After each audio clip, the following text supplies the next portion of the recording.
Okay, and we are live with Cartoon Brew's weekly live stream. My name is Amit Amiti. I'm the publisher of Cartoon Brew, and I am joined by Cole Delaney. Cole, go ahead and introduce yourself and tell us why you're in the dark today. Today, I'm in a dark part of the world, which is Annecy. I'm already here in France getting ready for the festival. And as we know, it's already dark here, and I just have a small lantern because the other lights aren't really working to try and light myself. Actually, that doesn't look too bad. Why'd you get to Annecy so early? Because I didn't want to be stuck in the myriad of people coming here, and I wanted to give myself like a day before to kind of relax and get a bit more set up, because you tend to land into like things, lots of things, emails, this, that, we need to be here, you have to do that, okay, this is starting, go here, go there. And I thought to myself, okay, because I arrived this evening, because it's evening here, it's like 9 p.m. and I thought, okay, I'll have all day Saturday just to kind of relax, get set up, stretch my legs along the lake. And I'm also leaving a day later as well, so I'm not caught in all the kind of craziness trying to get out of Annecy toward the end. Oh, nice. The Sunday and Monday. Yeah. I've always wanted to arrive early to Annecy just to settle in. And I never seem to be able to find the time to get there. I usually get there like on a Sunday or Monday, but I wish I just had like an extra day to settle in and relax. That's smart. Well, I'll let you know how it goes. Well, I'll see you when you're here. When are you arriving? Sunday or Monday? Sunday night. Yeah. Sunday night. So I'll see you Monday probably. Yeah. Once you're all settled into the chaos.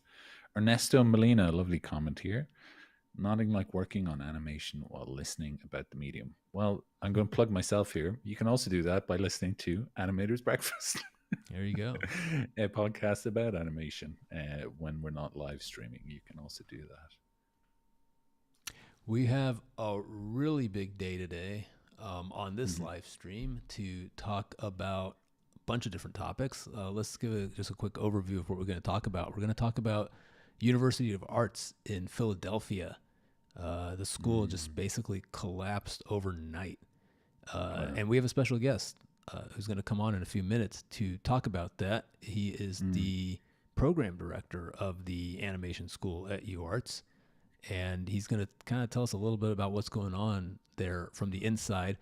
The only issue is that he's not home. He's going to be on the street in Philadelphia, somewhere around the art school, I think. So it's going to be, I don't think we're going to get a good frame rate from him, but isn't but that kind of we can hear him. exciting? It's like going to someone live on the street. It's like a proper news broadcast. Exactly, yeah. Except without any of the professional, and also for a long form interview. It's not a 2-minute side piece. And then we're going to talk about Cara, which is the new social platform app that is kind of taking the art world by storm, I would say. A lot of people are excited about it. We're going to kind of dig a little bit deeper into that. And then we're also going to talk about Netflix's big animation push, which they had a big upfront in Los Angeles yesterday where they premiered, or they didn't premiere, but they teased over 30 new projects that are going to premiere over the next 18 months. So if you think animation is not doing well, it's doing pretty well at Netflix. So we're gonna talk about that. We're gonna talk about what all that means. Right now, we want to start with UArts. And so I'm going to bring on Chris McDonald, who, again, is the program director there. And we're going to find out a little bit about what's going on. So I'll try and fill. Yeah, why don't you fill the air while I do the tech part stuff of this. So it's kind of basically a Philadelphia Arts College that closed abruptly, leaving students and lecturers, everyone just basically uncertain of their future. There's been a lot written about it because obviously it's a huge story. There's many different outlets talking about it, but basically they just kind of closed overnight, like Amit was saying, which I've never ever heard in my life happen. That college has just shut its doors overnight. I'd be curious to hear from Chris, like what the background was, what the story is, what are the unanswered questions that we're looking at here, things like that. And hopefully Chris is live on the street. Let's see. There we go. Hey, Chris, how you doing? Welcome. Are we in here? Yeah, we're live here. You are live right now on Cartoon Brew's weekly live stream. I'm going to give you a quick view of what's happening here, and then I'll walk a little bit further away so we can maybe I could be able to hear you a little bit better. But are you at UArts right now? Is that the art school? Yes, I'm here. I can't really see what I'm pointing your. Okay, we've run into our first technical difficulty here. Columns. I love the intermittency. Here at UArts. You're breaking up. You're breaking up a little bit. So if anyone's wondering if this is live or not, I mean, absolutely. This is happening right now. Today we just got our notice and we're all laid off. All the students are out of the school. And that's where we're at. All right, so wait, today's your last today's your last day at UArts. As long as my reception comes in. All right, so how's things going? So today is your last day as an employee of UArts, you're saying?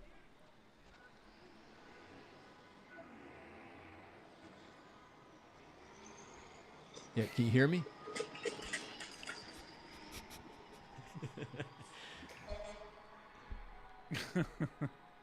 Hey, can you hear me? Looks to be frozen. If you're speaking, I can't hear you at all. Here, let me.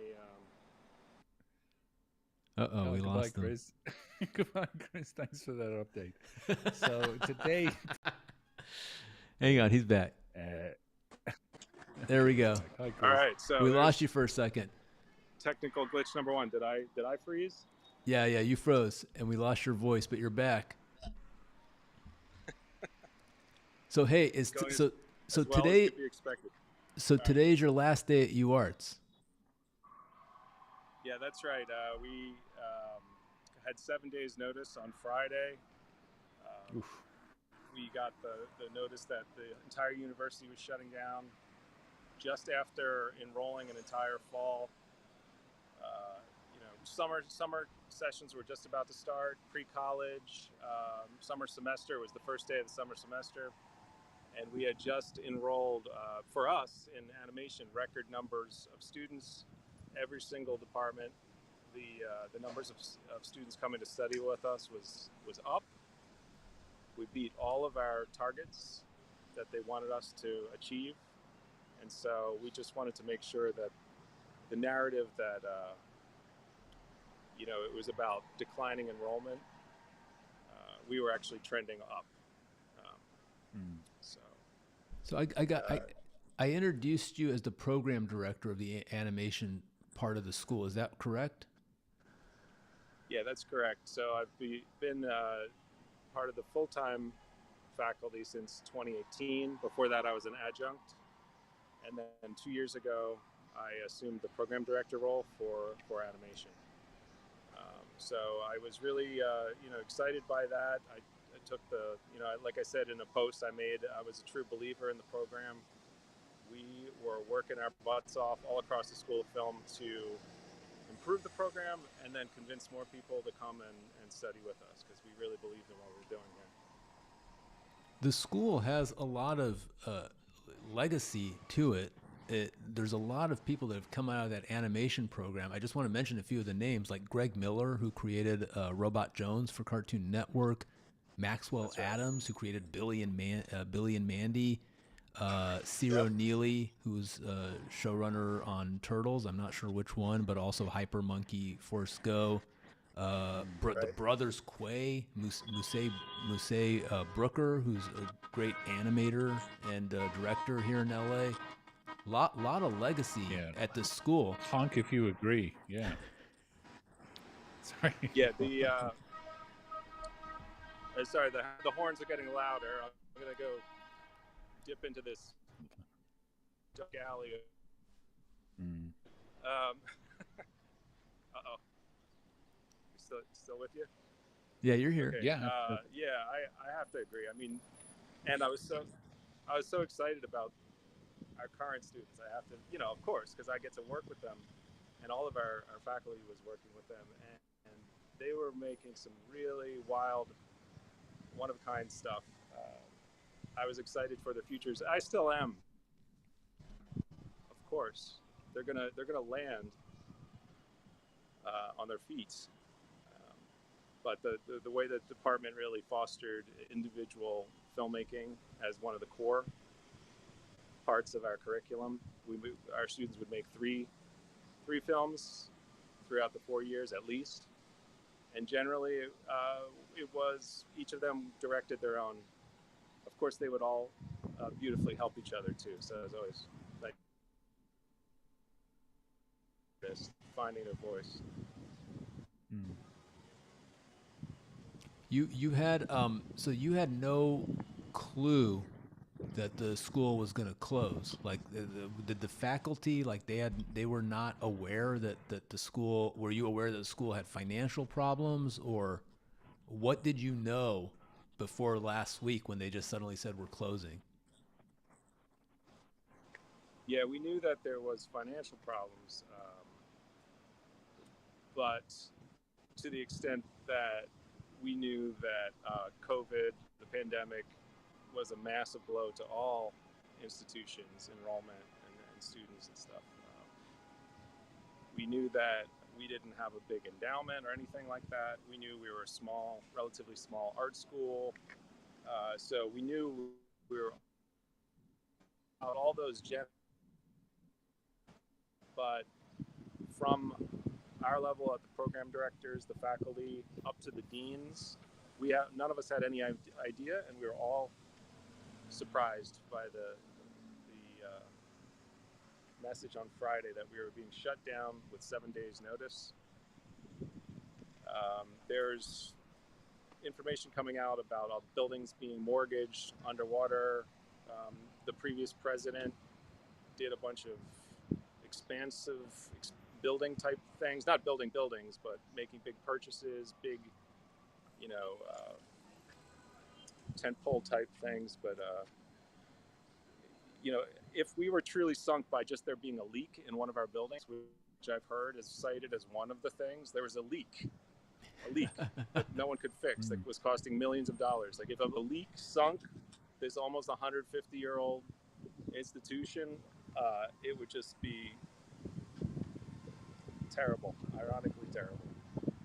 But to that end, someone knew, the board of trustees, the president, the previous president, and sleep at the wheel. It's just incredibly irresponsible, or something worse. But I don't know what. It sounds like the school needed a plumber.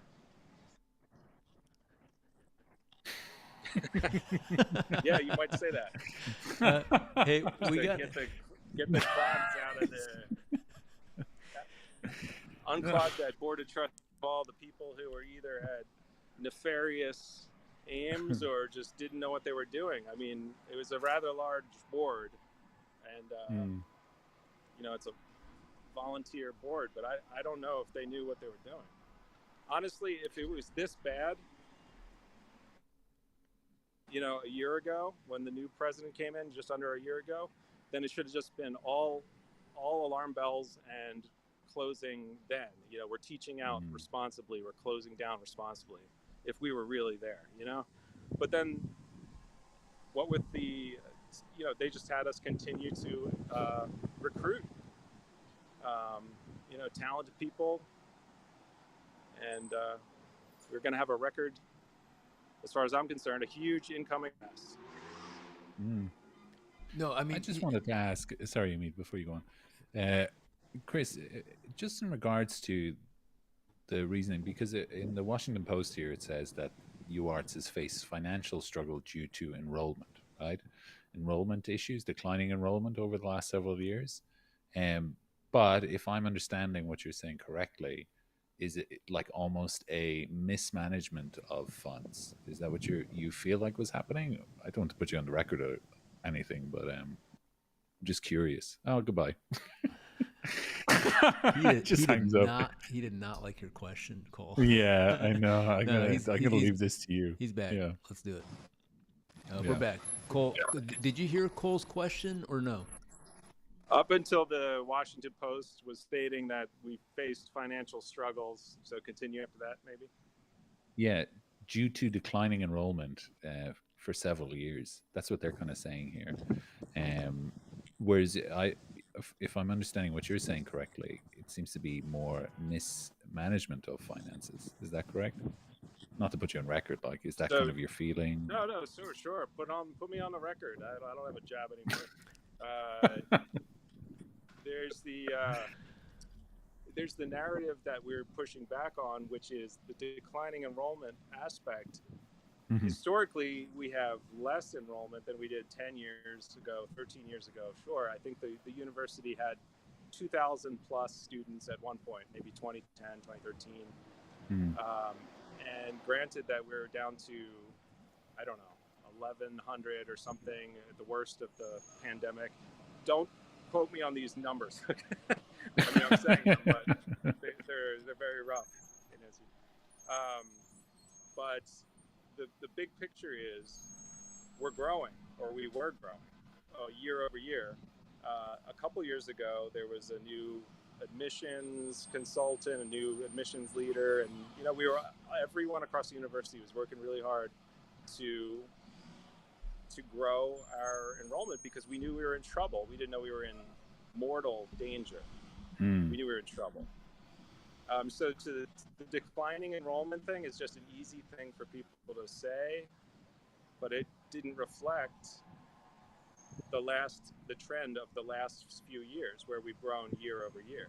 So we felt we were really building something here. We were growing, and we were working really hard. The students were, incredible all along, doing their best work, which in turn allowed me to, share it, put it out in the world.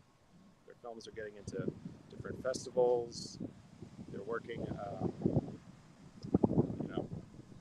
supporting each other and collaborating. So let me ask you a question that we're getting from one of our readers, which I think is a really important one. They're asking, what happens to the students there, especially international ones, if there are any? Can you tell us a little bit about what the students, what they have to do now? Because they don't have a school to go to now in the fall. Yeah, no, there's hundreds of sad stories out there that I hope people will be able to land on their feet. There's stories I've read over the last week about people losing emergency housing and they'll essentially, have nowhere to go. People who are like, oh great, I lost my summer. The university I was work study. This was my job, and I just signed a lease in an apartment. There's many stories like that. To that specific question, I guess fortunately we didn't have as many international students as say SVA, which clearly has a lot of people coming from all over the world. We had, just in my personal experience, I know we had an exchange student, for example, just this past semester, but they're moving on. They weren't enrolled in the fall. So I don't have any specifics about that, except that everything is shut down, 7 days notice. They hired a firm to close down the operation, so it wasn't even, a firm that specializes in this type of thing. So we were on a 10-minute Zoom with them earlier today when we got the specifics of our termination.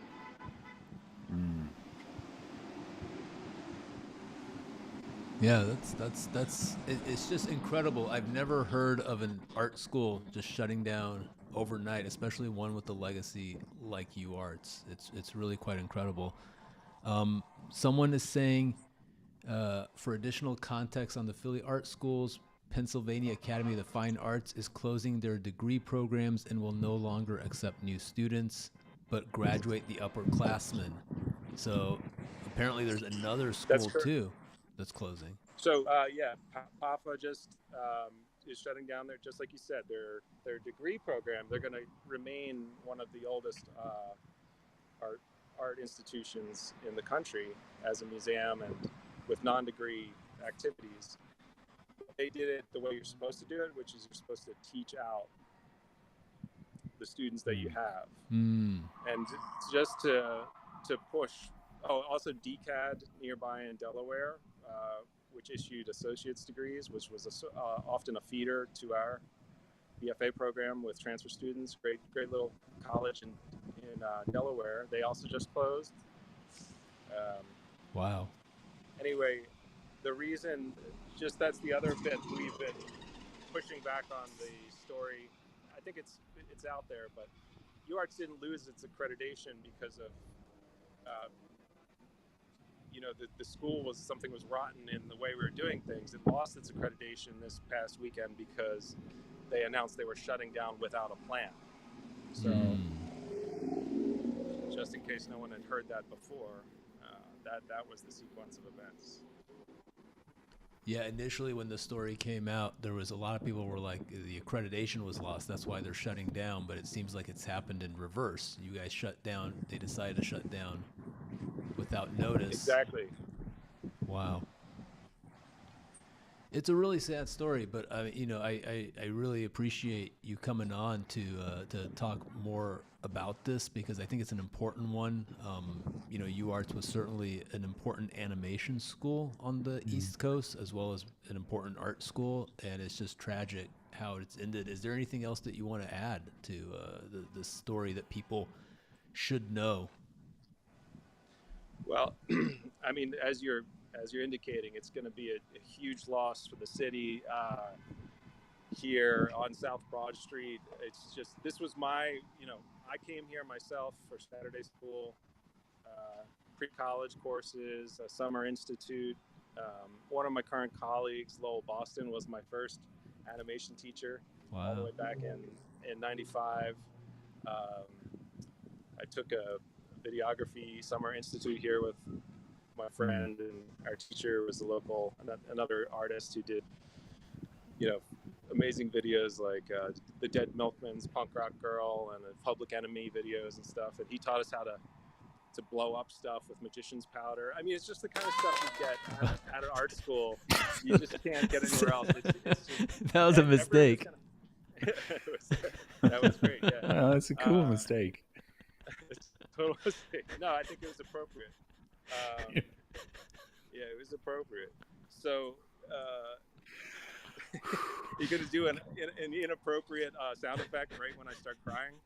No, that was an accident. I was trying to set something up, but it didn't work out. Yeah, get with it, Hamid. Hands off the mouse, man. Get your hands off the mouse. I'm trying to do too much. No. I mean, no. That's. It seems like there's a community there. Like there was a community around the art school, and what's going to be lost is not just a school, but something that was a central point for artists in Philadelphia. Just the way you're talking about your history with the school, and the people that you met there. It's really sad. It's really sad. We were practicing what we preached. There was community and collaboration across all of the schools. The students here feel like this is their second home, or maybe their first home, their favorite home. I also feel like it's like a death in the family here. So and I mean the next best. There's no Hollywood ending here apparently. I don't know. We were holding out hope, right? But we weren't given that chance, with 7 days notice and the accreditation torpedoed like that. There's people out there, supporting, and Questlove's tweeting about this, the mayor, the governor, the city council, state and national figures, but it's done, so I'm just hoping that maybe there could be some kind of merger with what's left, and we don't just get these beautiful buildings, just liquidated and demolished or turned into more banks and steakhouses. Walgreens. Did I get lost? Am I still here? Yeah. No, you're here. You are, yeah. Yeah, Manhattan is like all Walgreens and banks now, Exactly. No, we don't want that. Philly's funky. And that's this is the saddest thing, is there's like the people who aren't going to be here. What's the point of being here on South Broad if there's not all these funky art students and faculty walking around? But are we wrapping it up? Yeah. The sense I was getting? Yeah. No, I wanted to thank you for coming on. Oh, yeah. No, thank you for having me. It's really good. I'll walk back over. Yeah. What are you guys doing? Give us a shot of the college, Yeah, I'll walk back over, and then you could just cut off. I think you're going to cut yourself off, Chris. I think he cut himself off. Yeah. Okay. Must be bad signal there. It is sad about because Philadelphia does have a great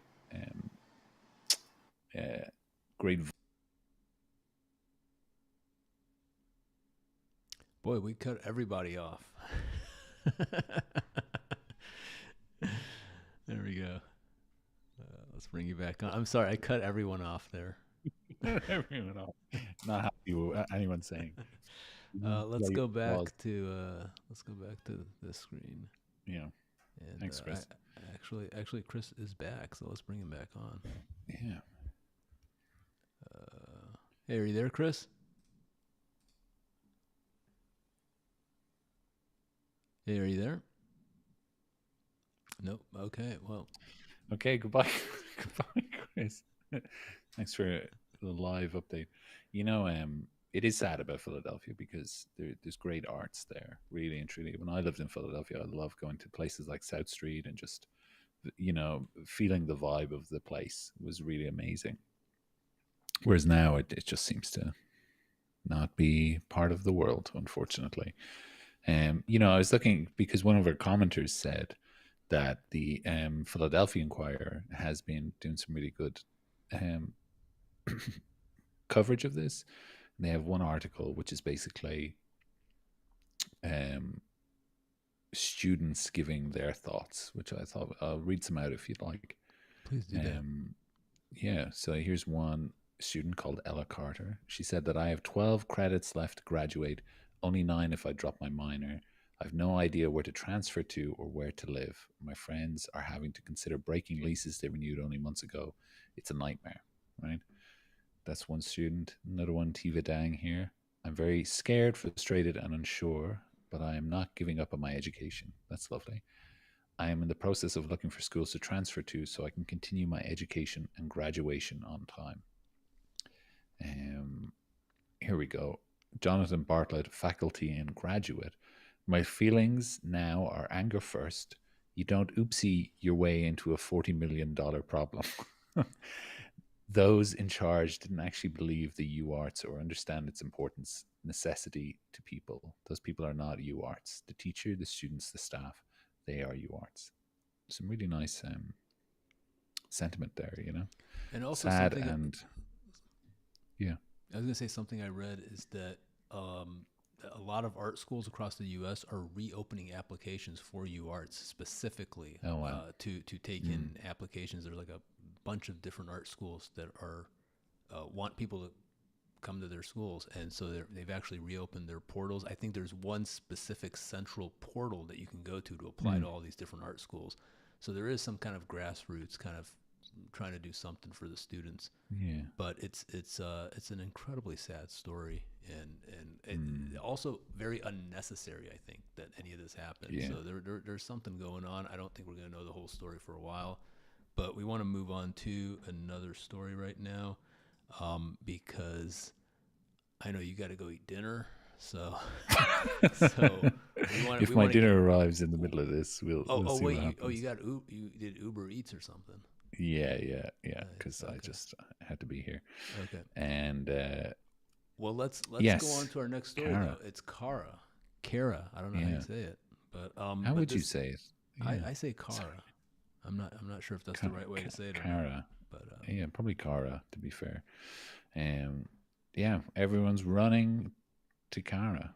That's the Irish pronunciation, and I'm going to stick with it. Everyone's going to Cara. Everyone is. Everyone is. And to be honest, the social app for creatives, Cara, grew from 40K to 650,000 users. Only 5 days ago, the official Cara Instagram said they had 300,000. So over the last week, they've doubled that again, which is crazy, isn't it? Let's talk a little bit. Let's give a little background on what happened here. So this is kind of a grassroots. This is not a venture capital driven social media site. This is a grassroots social media site created by, and I'm probably not going to say her name right, but Jinya Zhang. She's a photographer, and she's been involved in lawsuits against these AI companies that have been stealing her work. She's a working artist, and she started this social platform. It really started picking up a week or so ago when Meta, which runs Facebook and Instagram, they said, you can opt out of our AI training. Now it should be opt-in. It shouldn't even be an option for like, oh, we're going to actually steal your work, but you can opt out of it. But anyway, that's what they offer. They said you can opt out. And then when people started trying to opt out, they said, no, you can't opt out. We reviewed your profile and it's fine. We're not, you have to prove that we're actually training on your work, which is, how do you prove that? No one can prove that. So everyone is really sick of these big tech companies that are just using they're stealing your work, and they're looking for an option. And is this the option? I don't know. I don't know if it's the option, but there's been a number of these different kinds of every few months, there's a new social media platform that's like, we're doing things right. but most of them are venture capital backed. And their models are, we're going to have exponential growth, and they're going to do things like, we're going to give you our service for free. And Cara is not really, I think the growth has really been unexpected for the founders. And I know they're struggling right now with the costs of actually running the site. And a lot of people, including the founder of DeviantArt, he said, he came out and said, you guys need to charge. You have to be charging for this, because there's actually no such thing as a free social media site. If you're using a social media site for free, they're somehow monetizing your content or they're training on it. They're using it. But if you pay for it, and if you create something that's specifically, that has a mission statement, and you have to, stick to that as long as you're a paying customer, that might be a solution. Now, whether they can scale up, whether they can get enough people to pay for this to sustain the site, that's going to be really interesting to see what happens. But I think that's the biggest question, really, is like, because their servers are being overwhelmed. You know what I mean? They weren't expecting this kind of amount of growth at all, and that means that the electrical costs of kind of keeping those servers up and whatever hosts platforms they're using for those servers as well, you got to pay for that stuff. And I know the risk of charging something like this means that you're going to be losing people based on a paywall. You know what I mean? But it kind of is the question of, can we have it both ways, where we can put things up that are free for anyone to view, but also not free for people to steal?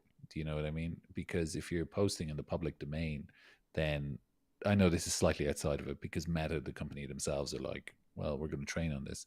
But anything in the public domain, or not the public domain, but public vision, people can just look at that and use as reference anyways, and blah, blah, blah. But I think the cost of this is the most worrying thing, because my heart hopes Cara is the answer. It seems so lovely. It's put a great mission statement in terms of, we're not here for AI. It seems exactly like you said, a kind of a response to a problem. But now a problem has been created through the response, if that makes sense. yeah. And But I'm also a little, here's what I'm confused about. I mean, if people are looking at this as a replacement for Instagram or Twitter, it's not going to be that at this scale, right? I mean, if it's an art portfolio social platform, we have similar competitors like Behance and Dribble, right? And Behance has over 50 million members already. Yeah, wow. Now, it has 50 million members, but you don't see anyone talking about it. Nothing ever goes viral there. It's not. It's kind of a platform for people in the business, and they look at each other's work and they find each other. Yeah. But it's not a place where you can build a fan base. So if you can't build a fan base with 50 million users, you're not going to build a fan base with 650,000. This is an artist-to-artist kind of a peer-to-peer communication platform. But the thing that is beautiful about Instagram or Twitter is that it allows fans and it allows people who are not artists to discover your work. And when your work goes viral there, that often leads to work from companies. It's kind of like putting your stuff out there for everyone in the world to see. And this is not that. This is, and I'm not sure what it is with less than 1 million users. Let's say it goes up to 10 million users. That kind of scale is not enough to be anything but a peer-to-peer platform. So if people are looking for a peer-to-peer platform, that's great. But it's not a replacement for Instagram. And Instagram, as evil as they are, I think Meta is an awful company. Like I think all these big tech companies are completely sinister and should not exist in their current form. So I'm not defending them, but the service that they have is a discovery mechanism that allows artists to build fan bases for themselves. And this is not that, and I don't think it can ever be that. So what can it be? That's the big question that I have. I don't know, what can it be? But you're right. It's about searchability, and the kind of discoverability, which is kind of really the next stage of social media. In terms of, I don't know if you've noticed this, but when I look for something on YouTube now, it might give me 4 to 5 results of what I'm looking for, and then it starts suggesting things already. Hey, don't worry about what you're looking for. How about these other things that you were watching before? Do you want to rewatch them again? Right. So it seems to be this thing of like pushing content rather than you pulling content through. That's how social media platforms are starting to work now. And I'm not, and that means that you've got a chance to go viral if you understand the audience and what holds people's attention. And it's not impossible. It's not super difficult, but it just takes a lot of practice. And like we had a guest on before, Patrick. He understands how to go viral. He discovered the kind of secret of it. But with something like Cara, will it have that functionality built in? Right now, it's just a display site, right? You just have your portfolio and you've got your images on display, but it's not like pushing content like Instagram does. And to push content, that requires huge engineering teams. It requires a lot of money. That just doesn't happen by saying, we're going to make it discoverable, right? There's people that are doing this, like huge teams that are designing this. Right now, what I like about Cara is it's kind of a punk response to AI. Love that. Right? It's kind of like, and it's got a lot of enthusiasm behind it. But it's kind of a toy at this point. It's not a real thing that serves a purpose.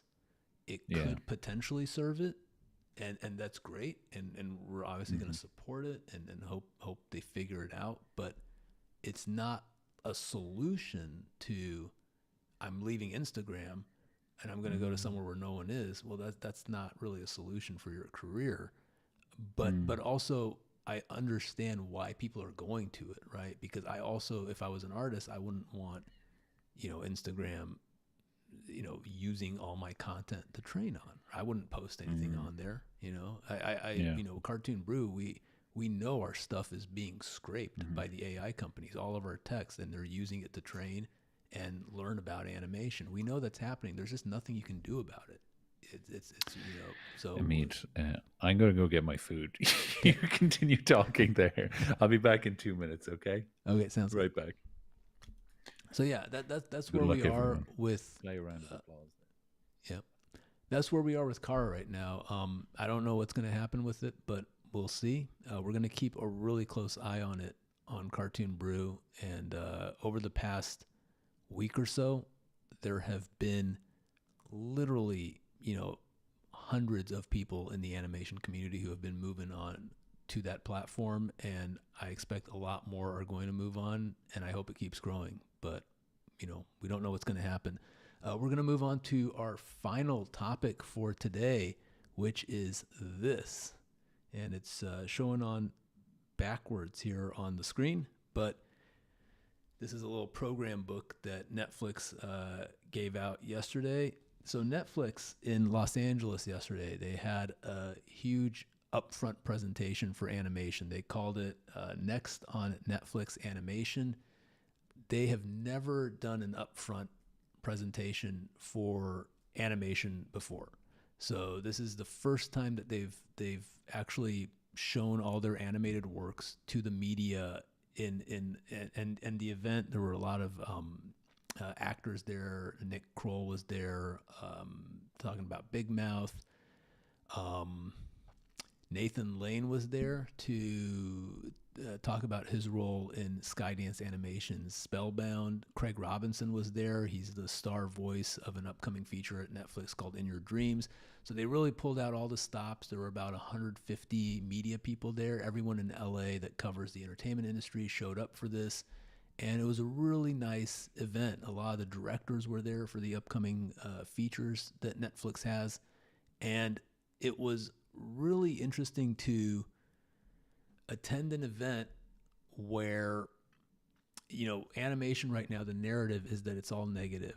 There's nothing happening in the industry. The industry is totally dead. And you go to this, and Netflix is showing over 30 projects, animation projects, series, and features that they're going to be releasing through 2025. So over the next 18 months, Netflix showed 30 different projects, including 13 feature films. And Wow. so, yeah, I can't express like how crazy that is.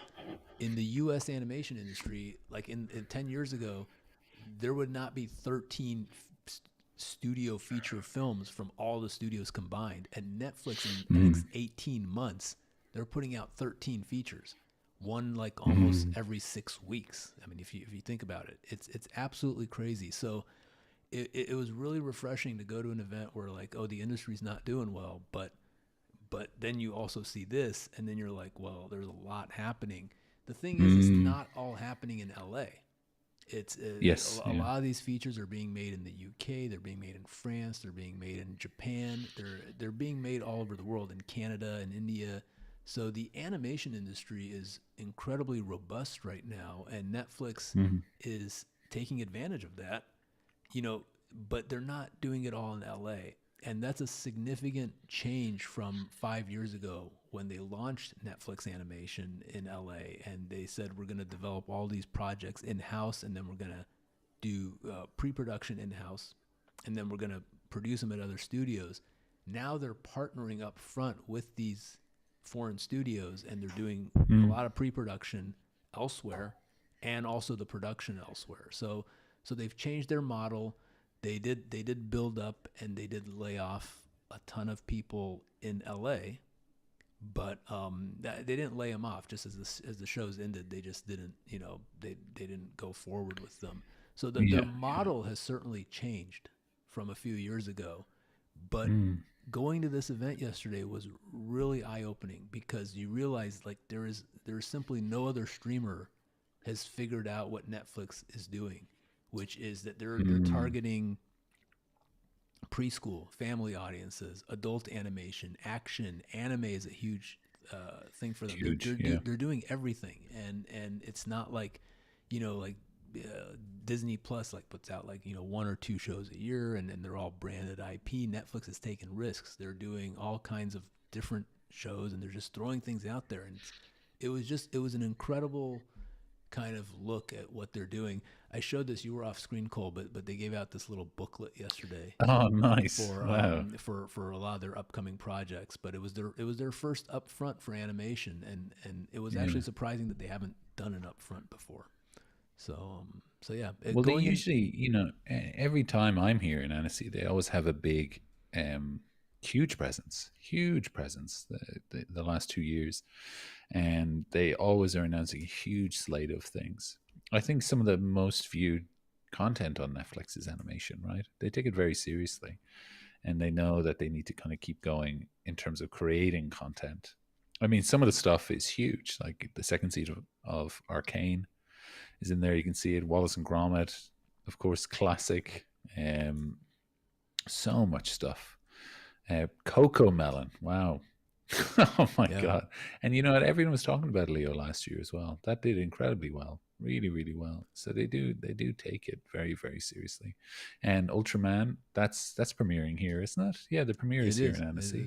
I'm not sure. I think it is the world premiere there. You're right. It is, yeah. Just if you look at their schedule for the upcoming few months, right? They have 6 features coming out through December. I mean, that's like almost a feature a month, right? And you've got hand-drawn titles in there, like The Imaginary. You have Studio Ponic. Sailor Moon. And you have a lot of CG. They are shifting towards CG. But then come next year, they also have, the Wallace and Gromit film, and that's coming out, I think, fairly early in the year. They said this winter 2025, so that implies it's probably going to come out, in January or February. And they've just got an incredible lineup. Plankton, the movie. Films. Oh my gosh! They announced that yesterday. So yeah, and then on the series side, it's almost impossible. Like we couldn't even write up everything that they're doing. They just have so many Mm, different projects going on with so many different partner studios, right? yeah, Like they're yeah, developing two different projects with Sony Pictures Animation and with just studios all over. Wild Brain, they have a project with them coming up, which is Minecraft. So it's just they're doing yeah. video game adaptations, anime, you name it. Well, it was wild to me because it popped up on Instagram when they had the Motel Transylvania. It was both Netflix and Sony Mm-hmm. on both of their tags, and I was just like, "What is going on here?" Smart. It's smart, right? It's very smart. They're essentially the distributor there, you know.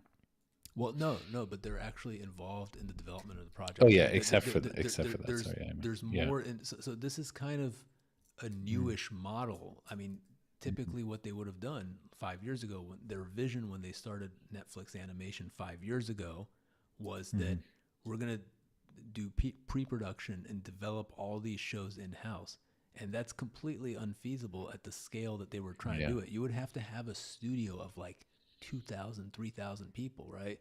But Mm, the infrastructure required to build that up is just, it's not really a logical way to move. mm, But there's 500 animation studios around the world that are doing series, right?